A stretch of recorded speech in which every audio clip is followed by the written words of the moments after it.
ask me a question, just right off the bat. Do you think, Rolonda, that black women and white women can really be good friends? My answer automatically, without question, absolutely, absolutely. That's just my experience. Maybe it's because some of my longest, deepest friendships have been with women, black and white, but a lot of white women as well. Maybe it's because when I grew up in Winston-Salem, North Carolina, my family was the only black family in the neighborhood. Maybe it's because when I went to my prep school, I was only black, not just in class, in the entire school. But I didn't feel the racial prejudice. I made very, very dear, deep friendships that I still keep to this day. And they're not all black folks. I have some good white folk friends too.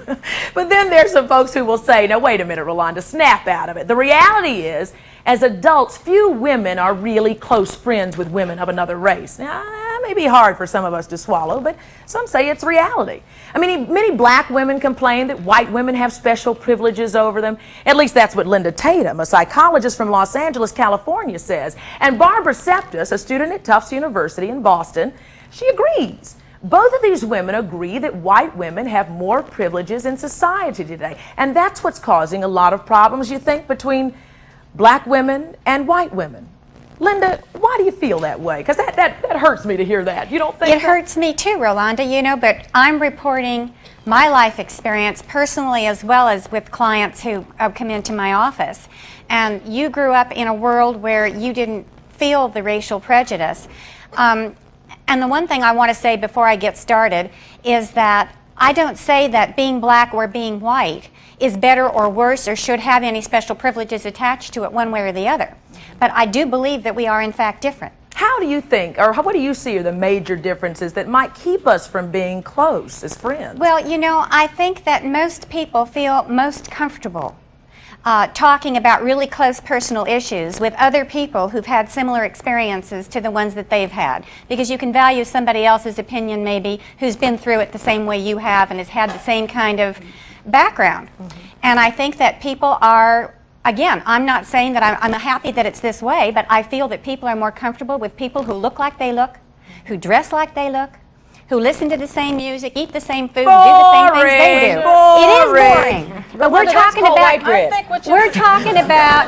I think what you're forgetting is here's understanding also, because somebody has to understand things the way you understand them, and there's going to be a level where you come to with a white friend. Not that white friends and black friends don't understand each other. When it comes to race matters, there's a level that you will separate.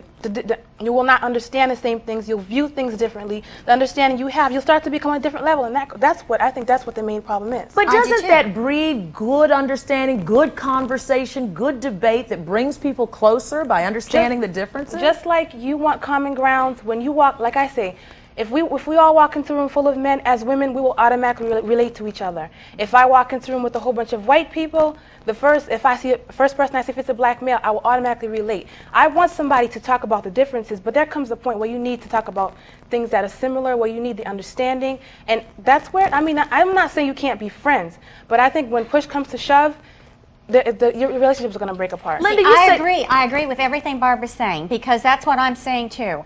I think that absolutely black ladies and white ladies can be friends, but when push comes to shove, it really gets down to when you're talking about the intimate details and wanting someone to really be able to get inside you and give advice or to commiserate with your pain. I think it has a lot to do with early indoctrination. Now, I don't know what it was like growing up in your house, Ro. I can tell you that, you know, a lot of black people that I know tell me that as a child, they were raised and told in the house, you know what? White folk don't understand us. We're different than white folk. Black folks stay together. White folks stay together. Latinos stay together. Italians stay together. Jews stay together. Catholics stay together. And that's just kind of... My mother and father were very clear. I mean, y'all, and understand that this whole conversation is going to be about our different experiences. My parents were just happened to say, be very proud of your heritage. Know that your people made tremendous contributions to this country, but get out there and be American. Meet the world, and you will be richer than we could ever give you in this house. Certainly, I agree. That's how it should be. Yeah. Go on, introduce yourself. We have another panel. Let me go on. What I want to say, I mean, I don't think that in black households people talked at all about segregation because we spent so much time talking about integration. In the 60s, I think that what ends up happening is that when the pedal hits the metal, white will out in terms of friendships. In other words, I have very close white friends, But I've had very close white friends who I thought were among my best friends who have said things to me that showed how ingrained their racism was in them. I had a friend that I had to put out on the Golden Gate Bridge one time who told me, oh, she crossed the line. She told me she did not believe that Tawana Brawley could have been raped by a white man. Now, Doing, what do you mean you don't believe that this could have happened? I said, why not? And before she could answer, I just pulled over and said, yo, girlfriend, call me when you get to the other side of the bridge. I was just curious. I mean,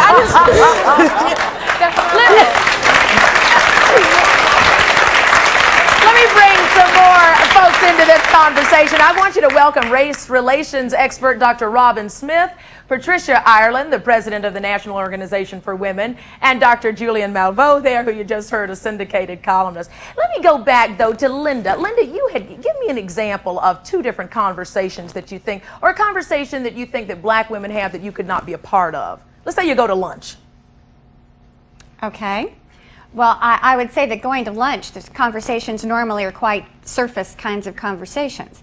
What I thought we were really getting at here is not, can we be social friends? Can we go out and have a great time together? Of course.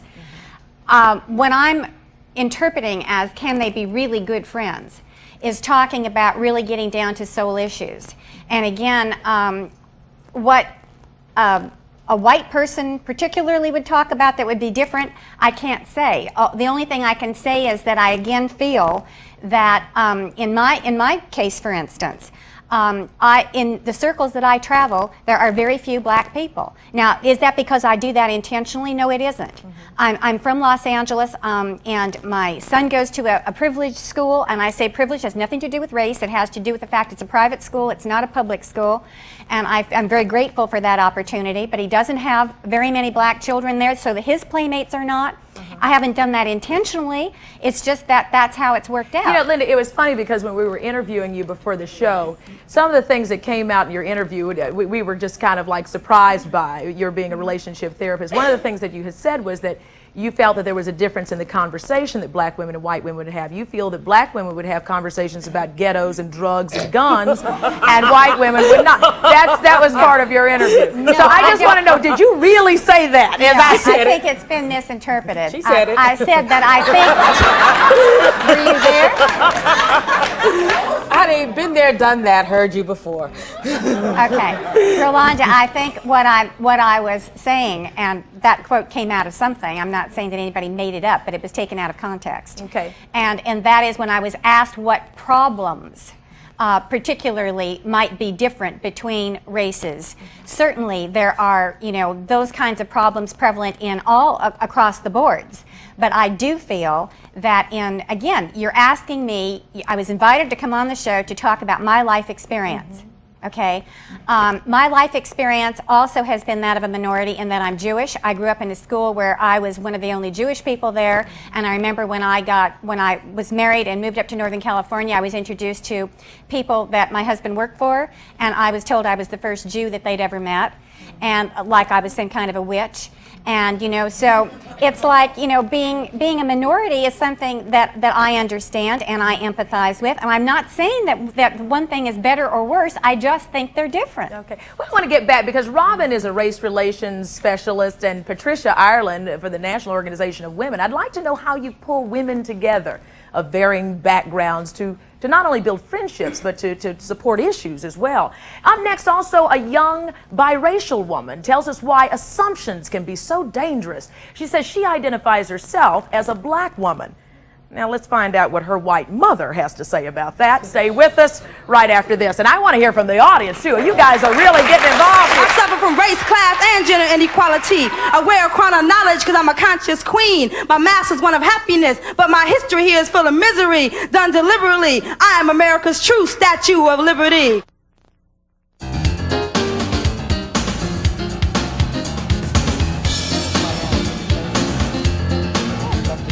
Welcome back, everybody. We're asking the burning question today. Can black women and white women really be friends? We just heard from Linda and Barbara, who both argue that black and white women cannot be friends, and you say it's because of such differences that you bring to the table. Linda, one of the things that we were talking about before was I don't know if it was misquoted of you, but the idea was, at least from what we got before the show today through your interview, was that you thought that black women and white women have different conversations, say over lunch. And one of your quotes was that black women talk about drugs and ghettos and guns and things, and white women talk about something different. Can you clarify that statement and see? Yes, I think we just discussed on the break what actually was said, and it was that I believe that black women really do feel like they're playing catch-up ball a lot, and that it's very important to them to be positive role images for their children. And it certainly is for white women as well, but I feel that white privilege does exist, and I feel for that reason a lot of the issues that the white women are sitting around talking about at lunch are much more surface issues and probably not involved with the same kinds of things. Do you agree? Rolonda, there's a false superiority here when someone says that they think that black women are playing catch-up ball. Believe me, in my heart of hearts, there is nothing that woman has that anybody like me needs to catch up with. I agree too. Me personally, it's the lack of ignorance, because see, ignorance is something that if you don't go correct it and seek for the knowledge of it, you'll never know the difference. See, black folks were never raised up racism. We didn't discuss you don't like white people at our dinner tables. We were taught that when you sit together, we're all God's children. God Yes, we created are. all of us. Number one. May I ask you a Number question? two is that your morals and your values that your parents raised you up with was the way you believe. Ours is the way we believe. If you were a psychologist or study sociology, you would understand the study of each individual. We are all individuals, and if you took sociology or any social You would see the psychology, differences. you would understand. God may have created us equal, but society certainly doesn't treat us equal. I think that's one of the things we have to talk about. If you have gone to school and you've never gone to school with a black person, wherever you live, the housing is segregated because of racism. You haven't lived next door to a person of color. Where you're working, I don't know what level you're working on, whether it's middle management or it isn't top management, because very few women get to top management levels. But whatever level you're working on, you probably are not associating with person of color. Well, I would say that I would answer the question in the affirmative. But realistically, we live in a racist society. And just as this woman said, we're segregated in schools, we're segregated in housing, we're segregated wherever we go. And that consequently, not only don't we have the scientific knowledge and the understanding of other people, it's not only a lack of understanding of black people, but a lack of understanding of other people. Of people, and their period. cultures Robin, you generally. deal with race relations. And then, so that you don't have Let's the get basic, Robin in here, okay? Okay. So you don't have your basic understanding of people differences anyway, is what I basically hear you saying.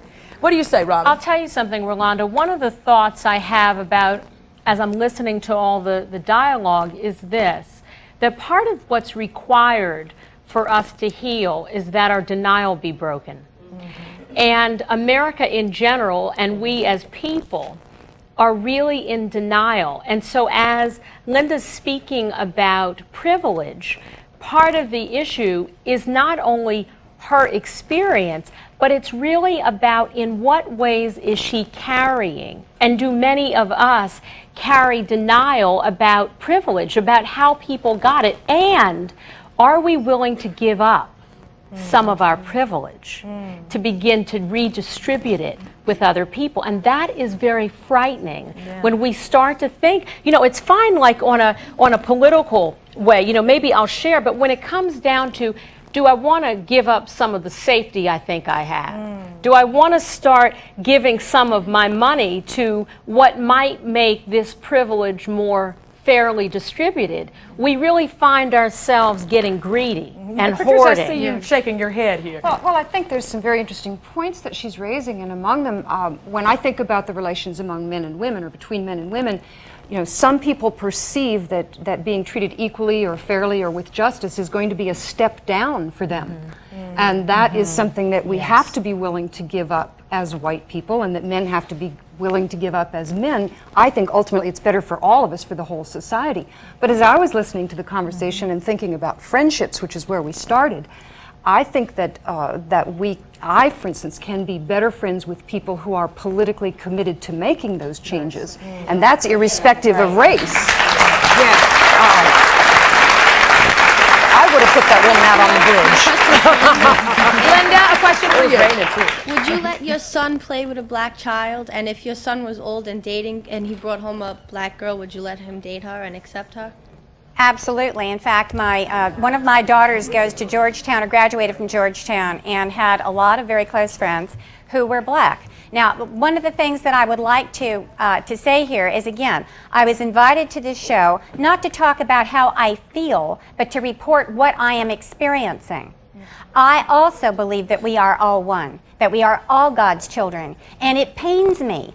The report that I'm giving is not one that makes me comfortable. This is not one that I applaud. I am telling you from my heart. Do you feel privilege, certain privileges when you go out, that people treat you? Let's say if you were to go out with a young lady next to you, do you find that people will cater to you more than the black woman you may be sitting with?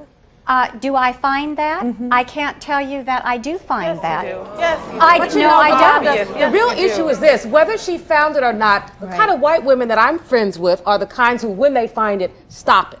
When I'll give you an interesting example. My assistant went to cash a check recently at a tennis shoe place, and they wouldn't cash a check. It was for me. They know me, but with whatever, didn't have the ID. A young white woman stopped her and said, "Wait a minute. They just cashed my check. They have to cash your check." She stepped out of her comfort zone and said, "Just a minute, that's not fair." And the kind of white women that I can be friends with, because I can be friends with some, I think Patricia said it well. If you're committed to eliminating racial injustice, if you put your butt on the line for me, we can be friends. But when you sit up on this ivory tower of, I'm privileged, I'm privileged, I'm privileged, I mean, I want to look for, I just don't know. Let me take a quick break here. I appreciate what you're saying, because you're about to meet two of my very, very best friends who just happen to be white. And one of the things that we do with each other is we allow each other a comfort zone to ask difficult questions about each other's culture, so we don't go out in the street and make a stupid assumption or come across as prejudiced when we don't mean to. We're going to share some of our more personal moments, and we're going to find out how we've been able to remain friends without ever letting race get in the way. I know lots of questions coming up. We'll continue the debate right after this. What's your question?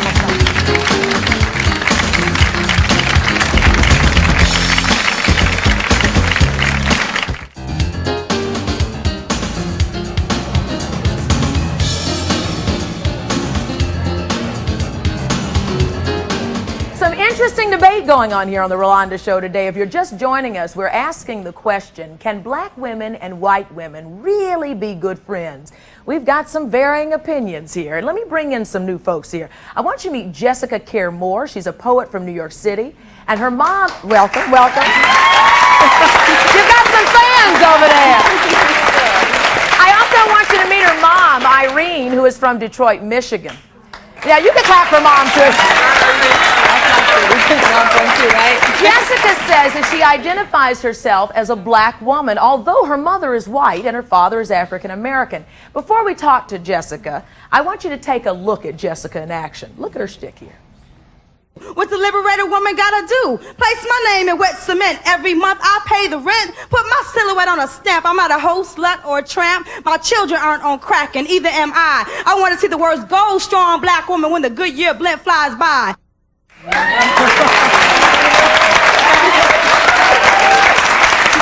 got to ask you this question. You say that people make an awful lot of assumptions. Yeah. An awful lot of assumptions. Yeah, they make a lot of assumptions. Black people make assumptions if you're biracial, that you're confused, that you walk around and, because especially with black men that I've dealt with, they're like very surprised that I'm like, I'm a black woman. What are you talking about? And because I'm politically astute, and because I'm active in the community, not just because I'm of color, I actually do something about it. And so that it surprises them, because they guess they're involved with a lot of biracial people, supposedly, who are just walking around going, I don't know what I am. I'm white and black, boxed, Sometimes our images of biracial people, even if we don't know, we see on TV, we hear people talk about, I'm biracial. And you come out and you say, I'm black. I'm a black woman. And the thing is, I grew up, and it was wonderful that my mother's here, because people always ask me, because my work is so race conscious, a lot of it is, they go, well, what does your mother think? What does mom think? She just cut you out of her life. She just said black. I'm really surprises me when I'm asked that, but Jessica has a God-given talent. She has a way with words that's remarkable, and she's used that talent to enhance her beliefs, and I can't imagine not supporting her, and I've supported her all along the way.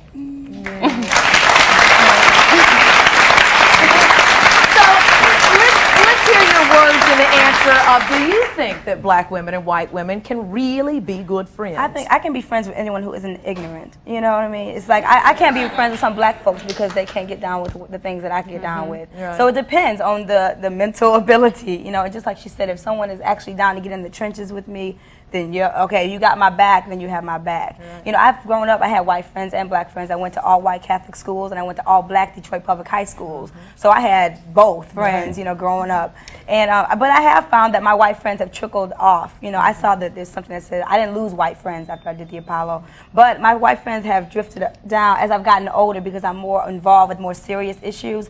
It's more because they're not really involved with it, and it doesn't matter to them. The things that matter to me don't matter as much to them, and it's probably not to my mother. The things that matter to me may not matter as much to her. They matter to her because I'm her daughter, not because she has to deal with them. She deals with them because I'm dealing with them. What do you say over here at the microphone? First, I want to address Linda. Yes. Okay, I think it goes a little ways back because when I look around the audience here, I see mixed people in here, okay? And I don't think it comes from the younger people. I think it's something that's embedded from years ago. And women, whether we like to say it or not, has always been the dominant figure. Okay, women in the past could tell their husband what to do, what not to do, and I don't think. Yes. He says that's something all women have in common. All women have that. For those of you women, if the women here don't have that, then you're in trouble. Okay, so the point that you're trying to make. My point is, I don't think that it's really going to become 100%, because I think that when black women look back in the past, and even today when they see the way their sons, their daughters, their husbands, their families are being treated, okay, that brings about the problem. And I admire what the lady in the back said. You know, when we sat around the table, and I'm also from North Carolina as well. Good man. And thank you. Never had that problem. Came from a large family as well. Never have my family sat around and talked about racism. Never have my family sat around and talked about white people. We always talked about things that would put my family ahead. Yeah. And I think that is generally in most black families, that racism isn't usually something that we teach our culture because we've been victims of it so much. We teach equality, that you're just as good as the next kid who's sitting next to you. You're not better. And I think that's something that is in general. Yes, Linda. Rolonda, I just wanted to go back to a comment that this young lady just made about at the end of what you were saying, you were talking about the fact how as you've grown older, you seem to have drifted more toward the black community, and that you seem to now discuss more serious issues where the white community doesn't seem quite as involved in those serious issues. She's more eloquent than I am, and I make my living communicating. But that's exactly what I was trying to say. When we sit down to lunch, it seems that there are serious conversations and there are fluff. And the white women that I know are wanting to talk about fluff. There are more important things to talk about. White women either. You may got that right. You may got that right. Let me take a quick break. I'll be right back, and I'm going to bring two of my very best friends out here who just happen to be white. And some of my best friends are white. You know that? We'll talk with them and get them in the mix in just a minute. We'll continue right up here.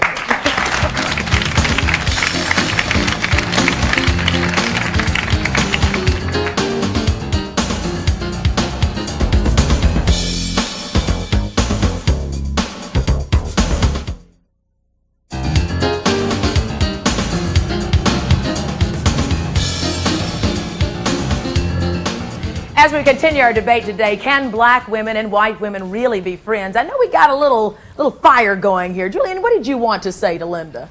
You know, racism is everybody's problem, Linda.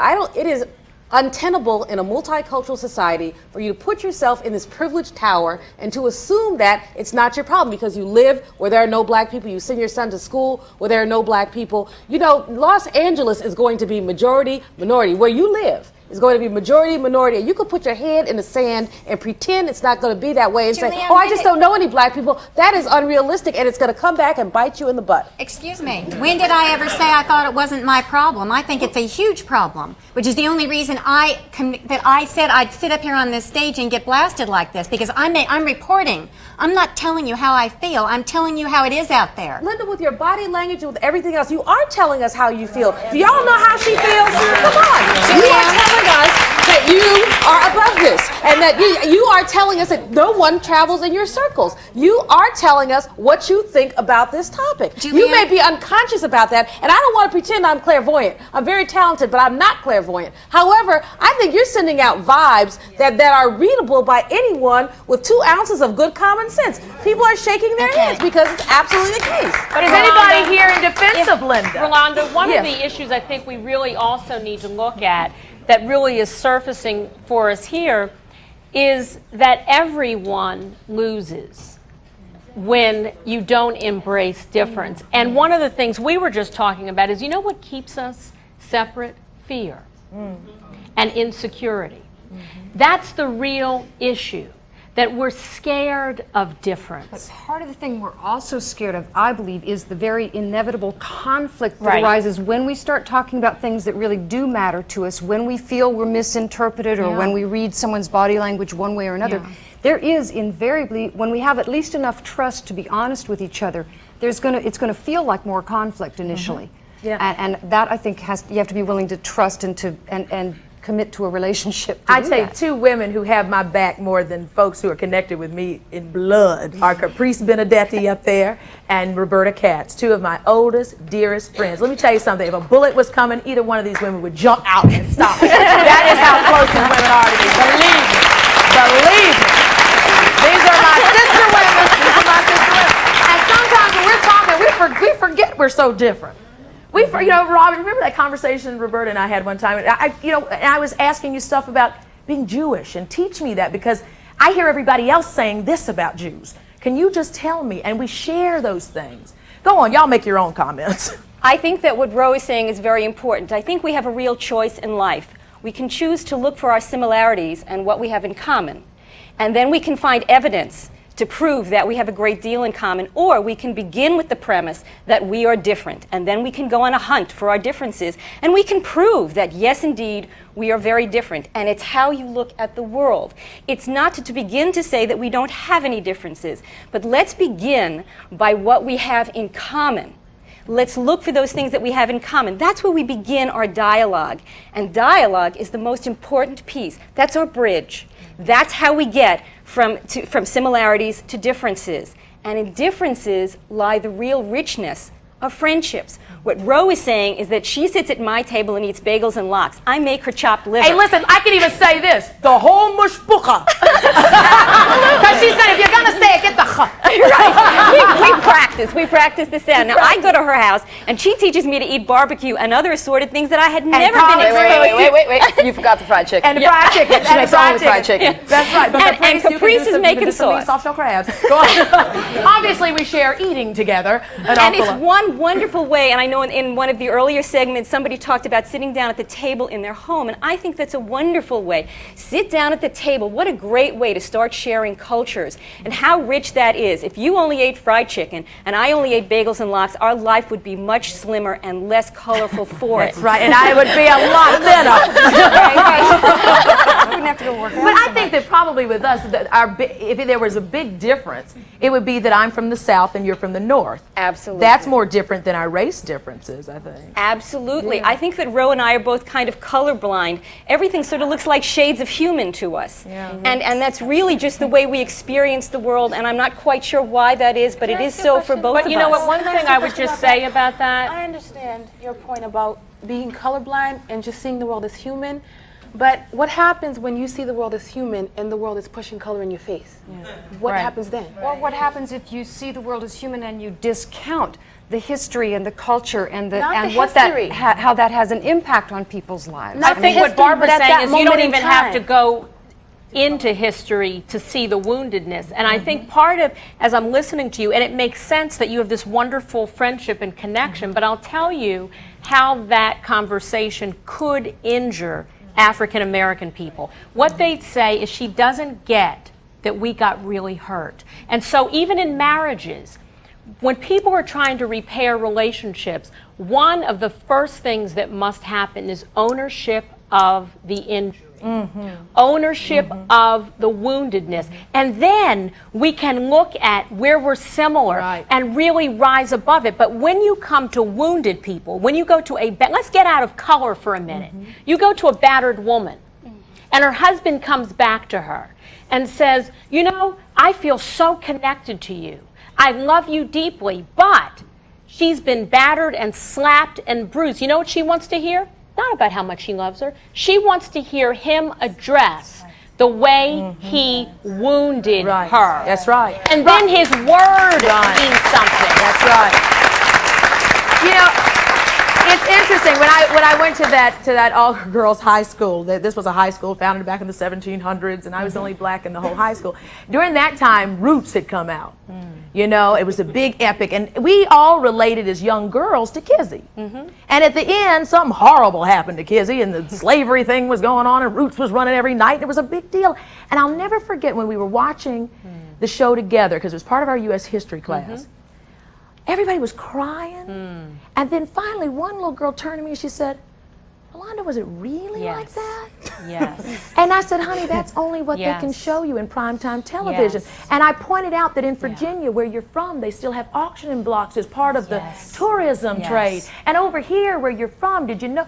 And they didn't know. I learned the most important lesson of my life there, that people aren't always racist with malicious intent. Absolutely. Sometimes they just don't know any better. As we say down south, or maybe North Carolina, they just hadn't come round to themselves yet.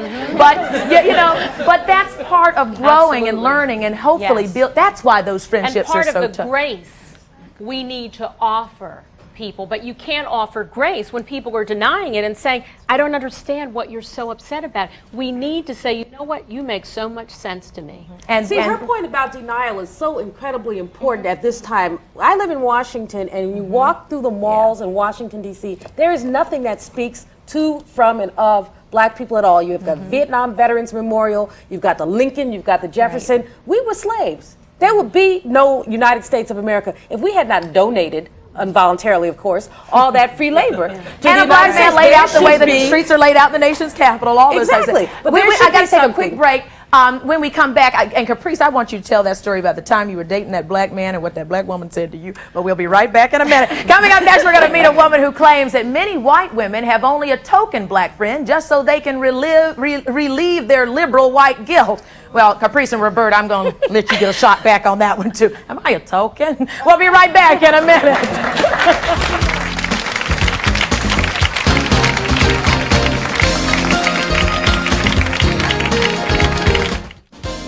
Now, if you're going to be in the New York area and would like free tickets to Rolonda, well, please call us at 212-650-2060.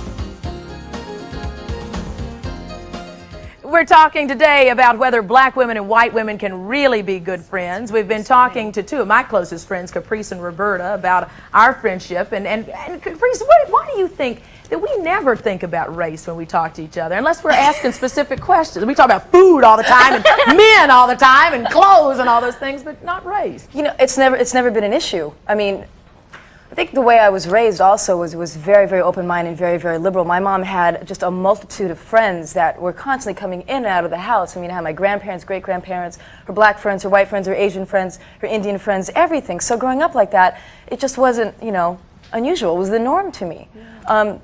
Most of my friends are black. Most of my friends are white. They're very diverse. The minute I met Ro, we just became friends instantaneously. It was like Valentine's Day. It was like Valentine's Day. Over fried chicken. Fried chicken and chocolate cake. And we just automatically bonded with one another, and it was a real sincere, deep friendship. I mean, I look up to her like an older sister, which I don't have. And she's taught me so much, as well as another friend of mine who's by the name of Jason Wood. He's my roommate and one of my best friends of 6 years, who happens to be black. And he's from Alexandria, Virginia, and that's how I met Rolonda. And sitting at the table with Roberta and my other friends and Ro and Jason, they've taught me so much. I said, you know, what's it like? What's it like being out there not being able to get a cab? You know what got me? I just remembered this. It just hit me in the head. Do you remember the day something happened? Something happened to your doorman who was black. Yeah. it was when some big news event had happened and he had gotten the brunt of it because he just happened to be black. And Caprice called me in tears. I'll never forget, it just hit me. I wish I could remember the whole story. But you called me in tears saying, this is so unfair. And I had to say, Caprice, this is life in America for a black man. Yeah, and this is something you have to understand. And I think a lot of our friendship has been in understanding the world around us, which makes our friendship so tremendously unique. Absolutely. I think to some extent, those of it, I mean, I grew up in a town in Indiana of 20,000 people that was 100% segregated. I mean, I went to segregated schools, I grew up in a segregated town, and to some extent, I've had to almost trick myself to learn the things that I've learned. And when I became president of NOW, as a real quick example, I was invited to take part in the Martin Luther King celebration in Atlanta. You can see from the photograph of the front line of the march how excited I was to be there with, you know, the heroes. I mean, Coretta Scott King and Reverend Jackson and Andrew Young. And the headline, the subtitle says, Mrs. Coretta Scott King, Andrew Young, Ambassador, Unidentified White Woman. Reverend Jesse Jackson. This unidentified white woman actually has done a lot of work with NOW. Her predecessors. Let me finish your point. Okay, make a little point, and then I get to come back. Don't you even take praise graciously? No.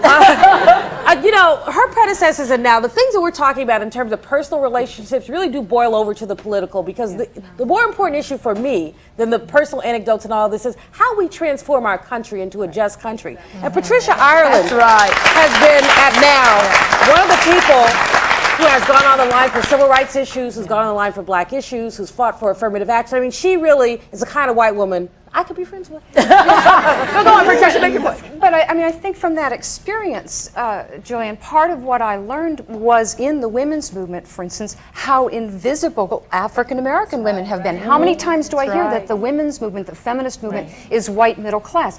Where does that leave you? You know, where does that leave Coretta Scott King? Where does that leave Addie Wyatt from the Union of the Auto Workers? You know, where does it leave Shirley Chisholm? It's like, well, that's why we got to form our own organization. Excuse me, but I think that's what I was trying to say when I said that I feel that black women feel like they're playing catch-up ball. Because they have not been. Playing catch-up ball. If nothing else, do you learn? I mean, I said that catch-up ball was offensive terminology that dealt with your innate false sense of superiority. Here you come with catch-up ball again. Well, excuse me, we are not playing catch-up ball. Excuse me. And the reason that, what happened in 1984 with NOW is that the National Political Congress of Black Women was formed. We found that the white women's political organizations didn't have room for us. It wasn't catch-up ball. It said, we play ball so well that we will write the rules. And we'll be right back in a minute. We'll be right back. Many folks, many of our kids are heading off to college, meeting new people, opening their eyes. We're going to talk to two new teenage roommates. They just moved in together last week. One black woman, one white woman. They say they get along great. Is their relationship doomed to fail after this week? We're going to help them keep that friendship on track right after this. And I promise you I'm going to get that. All right, Mom. Bye.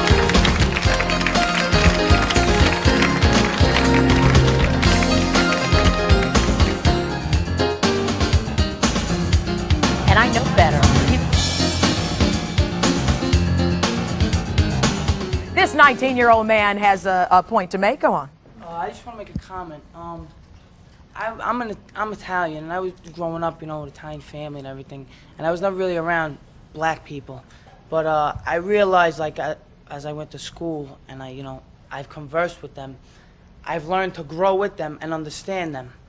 And I just want to say that you're being very ignorant, and you're making me look bad by the way you're acting.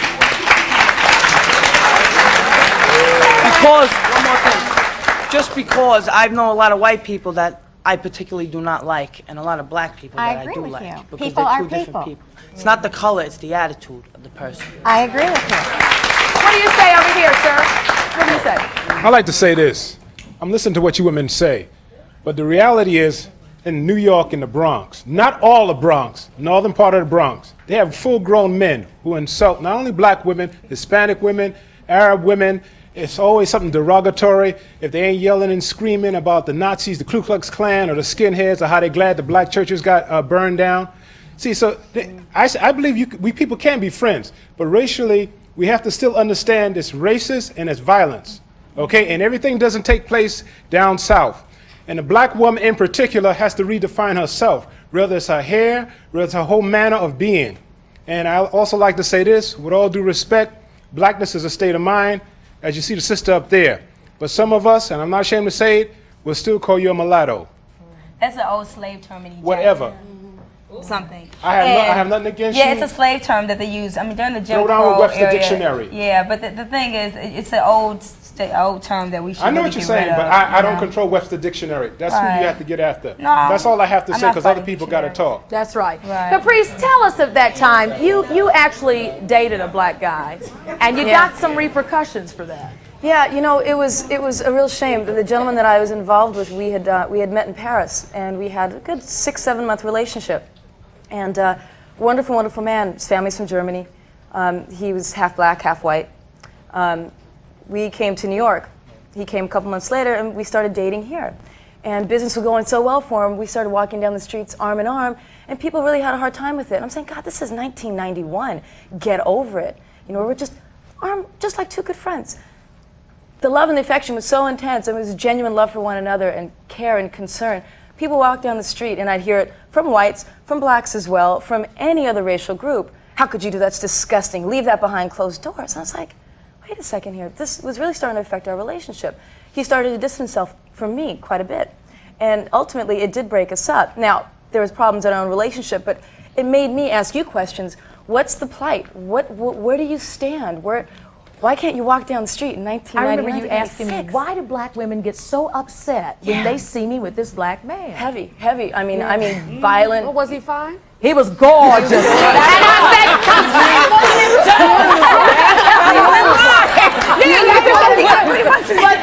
but the story was, once again, about divided sisters. And you wrote a book about it, right? A book. Come on and introduce yourself here. Go on. I'm Kathy Russell, and I wrote a book on divided sisters. Now, I want to say something, though. Your relationship with your two friends is genuine and deep, and you guys love each other enough to try and learn about each other's culture and respect each other. And I have to respect that. And they're not token friends, but I have a problem with Linda only because, and I don't know you that well, but as Julianne was talking about your body language, and that's all we can go on. And I have a problem when people have these kind of fly-by-night friendships. Now, you have yet to tell us. You keep saying, I'm here to tell you about what I see and not what I feel. Well, what do you feel, Linda? What I feel. Do you have a black friend? Let her answer. First of all, let me talk to you about my body language, okay? If I seem to be tense and apart, it's because I knew when I came on this show that I was going to say things that were going to be very unpopular. So my body language indicates that, okay? What I want to tell you is that the lady who's sitting in the back row who talked about us all being God's children is what I believe. Okay, but and I believe it from my heart. Can I ask you a question? Yes. Do you have a black friend? Do I have a real black friend? No, I don't. There you go. Well, maybe there you go, and maybe there you don't go. I mean, you know, if you go to make friends with people, You sat here and said that racism, you agreed that racism was everybody's problem. Absolutely. Okay, in order to eradicate racism or do something about this issue, you have to find a black friend, someone that you're genuinely interested in, and learn about black people. Just don't talk about... Or you know something, I don't feel like I need... Let me tell you something. Oh, wait, you don't feel like you need to do that? Just a second. 2 months ago, I was in Mississippi, and I was there She saw to some help... black people. Go on, No, let Linda I was complete her actually thought. there to help a boy who had had his eye put out when he was 9 years old. It took him 10 years to get this thing to trial. How old is He's this? now 19 years No, old. he's not a boy. First of all, he's a young man. No, it That's the happened to first- him when he was a young boy, is what I Okay. said, when he was 9 All years right. old. Now Okay. he's 19. Okay. There was a black and a white jury, a black and a white attorney, and they asked me to come down there and help them to work with this young man who was having trouble looking people in the eyes because he had a glass eye, because it had been put out in this accident. And I went down there for 2 weeks and I worked with this whole family. It wasn't like, tell me about yourselves, I need to get to know black people. This was a young boy who had been wronged, and I was there, and it didn't make any difference to me. Linda, let me ask you this, because a lot of There's folks, that boy again. have been coming down on Linda, and a lot of people have been talking about it during the commercial break. And I just want to ask you, because sometimes we say things with our mouths because that's all we have to work with when our hearts may feel something different. And I'm just wondering if some of the things that you've said that you hear yourself, that maybe you need to work a little bit more on being a little bit more open. Do you feel that at all, or do you? Well, what's really interesting to me, Ro, is that obviously that is the way I come across. And the truth of the matter is, if there's anyone who doesn't think it should be this way, it is me. I don't think it should be this way. I think we are all equal. I don't care what color anybody is. We all should be equal. My point that I'm trying to make is it isn't that way, and I'm sad about it. Okay, Linda, then what are you doing? What are you doing about it?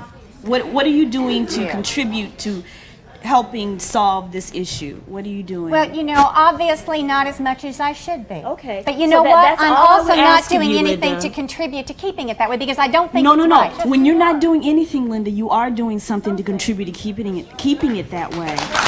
All I ask is that you do something. That's all I ask is that you do something. You may not be as political as a Patricia Ireland, or you may never have the friendships that Ro has with these women, but do something. Doing nothing is actually doing something. I agree with what you're saying, and I hear you, and I respect that. We've got to take a break. We'll be right back in a minute. I want you to do something.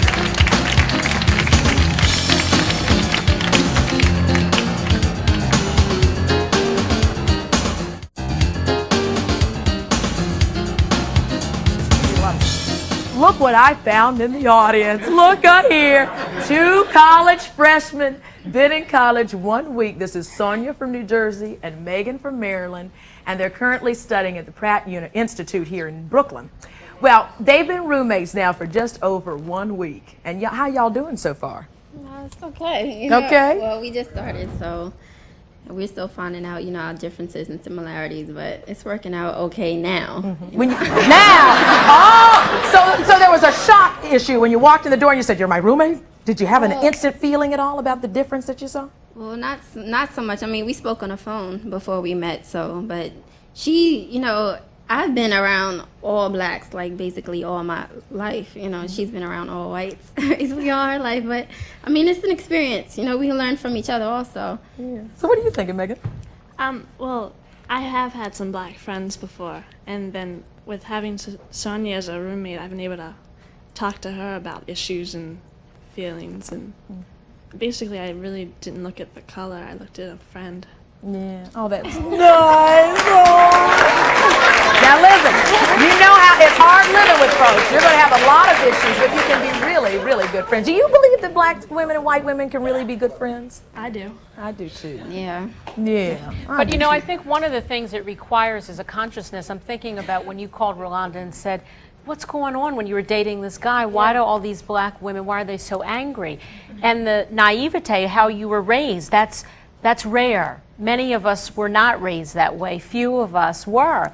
And so I think what would be helpful is when someone's real angry with you and you can say, that really makes sense to me that black women are angry because they feel that I am taking someone who they could be with, or because of the way that white women have been idolized. And that's crushed our hearts as black women. See, we don't want to tell the truth about that. But if we're real honest, our hearts have been so hurt that how come they liked your hair more? And why'd they like your features? So and as these 2 young ladies become women together, actually, what should they keep in mind so that they will be a good example for our next generation? Ownership about what the struggle is really about, and a consciousness. I was just going to say, I wrote a book called What Women Want, in part to tell each woman to figure out what she wants and take the next step, whatever it is, in getting it, going it out after it with everything that she possibly can. If you want to be friends, if you want to be roommates, you've got to work at it. You've got to take that next step. You've got to make yourself a little vulnerable. For some of us, maybe it starts by keeping a straight face when somebody tells something that they think is a joke, but it's racist. And just looking them in the eye and saying, gosh, maybe you could explain that to me. I don't see the humor. I mean, you get interesting reactions, but whatever the next step is that pushes just a little bit beyond your comfort level, that's the next step you've got And to take. remember, it's okay to share the toothpaste every once in a while. We'll be right back in a minute. Some final notes. That's great. You have an exciting minute.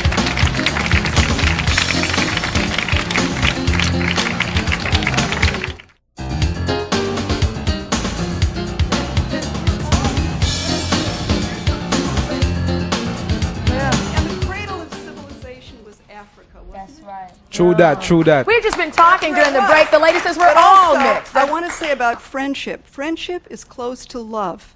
And friendship and love operate in the same way. They try to keep the world safe for both the people involved or all the people involved. And the way to get past friendship even, or even toward friendship and toward love, is to struggle together for a more decent world, right?